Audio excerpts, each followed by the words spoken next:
9th English medium students. So today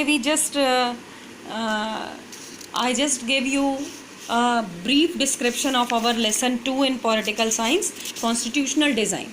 Okay, in this lesson we already learned about the constitutional making of Africa. Okay, then the making of Indian constitution. After it we discuss about the point why we need or why do we need a constitution. Got it? Then we just discuss about the making of the Indian constitution. Okay, and the people who are given or who were given the guidance of making this constitution.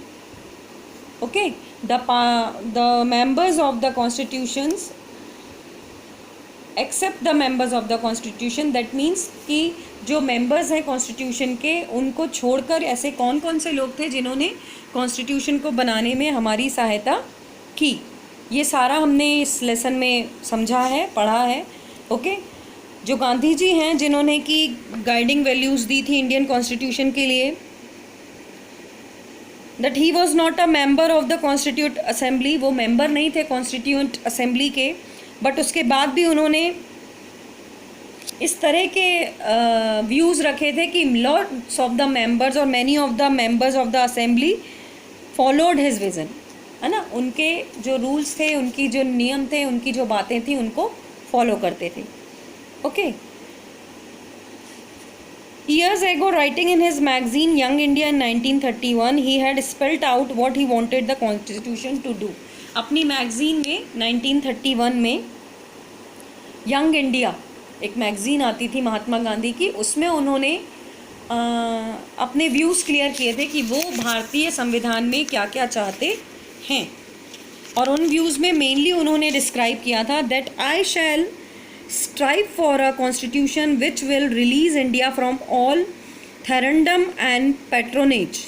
I shall work for an India in which the poorest shall feel that it is their country in whose making they have an effective voice.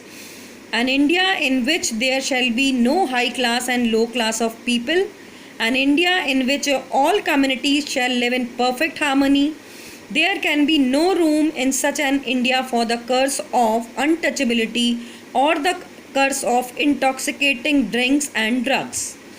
Women will enjoy the same rights as men. I shall be satisfied with nothing else. क्या बोला था उन्होंने constitution में जो उनके views थे कि वो क्या चाहते हैं कि कॉन्स्टिट्यूशन में और क्या चीज़ें मेंशन की जाएं देश में लोगों के अधिकारों के लिए, फंक्शंस के लिए, गवर्नमेंट के फंक्शंस के लिए किस तरह का क्राइटेरिया डिसाइड किया जाए और किस तरह के कार्यों को रखा जाए, ये उन्होंने बताया था. जिसमें उन्होंने सबसे पहला बात बताया था कि इक्वालिटी की फीलिंग होनी चाहिए, अनटचेबिलिटी, छुआछूत की भावना को रिमूव करना चाहिए, poor rich all people are equal. Okay, women को भी मेन के ही जैसे अधिकार, राइट्स मिलने चाहिए, फ्रीडम मिलनी चाहिए. ओके, ये उनके व्यूज़ थे सारे जो कि उन्होंने यंग इंडिया मैगज़ीन में 1931 शो किए थे कि कॉन्स्टिट्यूशन में क्या और होना चाहिए. Got it? Now on the 26th of January 1950 we are going to enter a life of contradictions. In politics we will have equality and in social and economic life we will have inequality. उनका कहना था कि 26 जनवरी 1950 में हमने क्या किया है, हम लाइफ ऑफ कॉन्ट्राडिक्शंस में प्रवेश करने वाले हैं. ठीक है ना. पॉलिटिक्स में तो हमारे इक्वालिटी है, राजनीति में तो हम एक समान हो गए हैं, परंतु आर्थिक रूप से और सामाजिक रूप से अभी भी हम में भिन्नता है, हम इक्वल नहीं हैं. In our social and economic life, we shall, by reason of our social and economic structure, continue to deny the principle of one man and one value. हमको इस प्रिंसिपल को डिनाई करना है कि एक आदमी एक महत्वपूर्णता. ठीक है, इसको अलग करके हमको यूनिटी पे बिलीव करना है, इक्वालिटी पे बिलीव करना है. तो ये सारी जो चीज़ें थी ये महात्मा गांधी की व्यूज़ थे जो कि वो चाहते थे कि कॉन्स्टिट्यूशन में वो मेंशन करें। Got it. उसके अलावा ये वाले पैराग्राफ, ये जो है इसमें भी आप देख रहे हैं कि ट्रस्टी एंड डेस्टिनी, ये वर्ड्स को यूज़ किया गया है कॉन्स्टिट्यूशन में मेंशन करने के लिए। फ्रीडम एंड पावर, इसको भी बताया गया है कि इससे रिस्पॉन्सिबिलिटी आती है। Okay, now after it the philosophy of constitution. Philosophy, जैसे मैंने आपको बताया कि कॉन्स्टिट्यूशन का निर्माण लोगों के हित के लिए, लोगों के अधिकारों के लिए, गवर्नमेंट के अधिकारों के लिए और गवर्नमेंट के फंक्शंस के लिए किया गया है। सो उसी बेसिस पे जो फिलॉसफी ऑफ कॉन्स्टिट्यूशन है वो भी रेडी की गई है। Okay, after this the last point in this lesson is institutional design. Constitution का इंस्टीट्यूशनल डिज़ाइन क्या है ये बताया गया है। So the constitution describe the institutional arrangements in a very legal language. एक बहुत ही लीगल लैंग्वेज में कॉन्स्टिट्यूशनल जो डिस्क्रिप्शन है ना, वो दिया गया है। और if you read the constitution for the first time it can be quite difficult to understand. यदि आप पहली बार कॉन्स्टिट्यूशन को पढ़ते हैं, as I told you that constitution always be in a written form, तो जब भी आप पहली बार कॉन्स्टिट्यूशन को पढ़ते हैं तो वो समझना, उसको समझना आपके लिए थोड़ा डिफ़िकल्ट है, कठिन है। Yet the basic institutional design is not very difficult to understand. जबकि जो बेसिक इंस्टीट्यूशनल डिज़ाइन है उसकी, वो ज़्यादा समझने में कठिनाई नहीं होती है।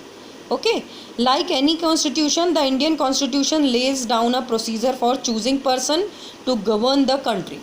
इंडियन कॉन्स्टिट्यूशन भी दूसरे देशों के कॉन्स्टिट्यूशन की तरह ही है कि उसमें चुने हुए व्यक्तियों के द्वारा सरकार बनाई जाती है और चलाई जाती है। Okay, it defines who will have how much power to take which decisions. और ये इसमें ये भी बताया जाता है कि किसके पास कौन सा अधिकार रहेगा निर्णय लेने के अकॉर्डिंग, निर्णय लेने के लिए। Okay, and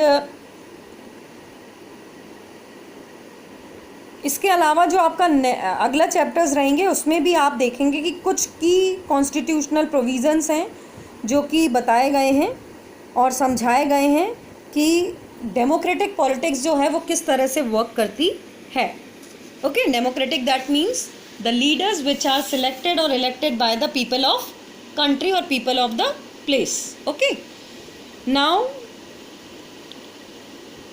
maximum lots of lessons are describing for meaning and the importance of constitution, but this textbook will not cover all the silent features of the institutional design in the Indian constitution. ये book में सब कुछ तो cover नहीं हो सकता है ना।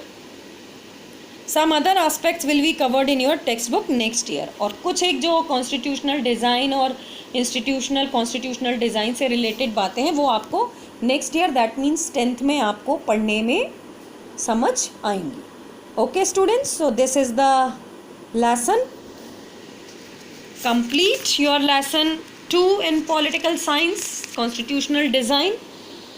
You just read in this lesson the meaning of constitution, the need of constitution, the philosophy of constitution, okay, the guidelines which are given by the other members or the other leaders except the members of constituent assembly.